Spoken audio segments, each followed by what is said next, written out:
దిమాపూర్ నుండి కొండల మీదుగా కోహిమాకు చేరుకుంటాం. కోహిమా నాగాలాండ్ నుంచి దాని ఎత్తైన కొండల మీద ఉన్న పట్టణం.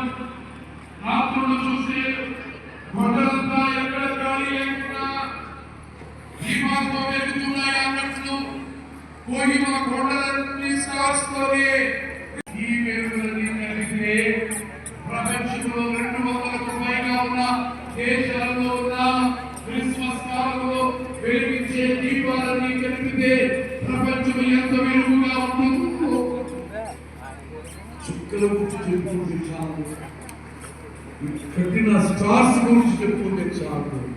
కోట్లాది మంది క్రైస్తవులు, ప్రతి క్రైస్తవుడు ఒక క్రీస్తు తారగా ఉన్నాడు. ప్రతి క్రైస్తవుడు క్రీస్తు అనే వెలుగును, నిజమైన ప్రతి క్రైస్తవుడు క్రీస్తు అనే వెలుగును కలిగి ఉన్నాడు. కాబట్టి కోట్లాది స్టార్స్ ఎలా వెలుగుతున్నాయో గతంలో చెప్పాను. ప్రపంచంలో 2 సింబల్స్ ఎక్కడికి వెళ్ళినా ఎవరు వచ్చారు? ఈనాడైతే మేమందరికీ నీ దగ్గరికి వచ్చాం. నా జీవితానికి వెలుగయ్యావు, నా జీవితానికి సూర్యోదయమయ్యావు. నాకు నీవు ఎన్నడూ ఆరని జ్యోతివయ్యావు.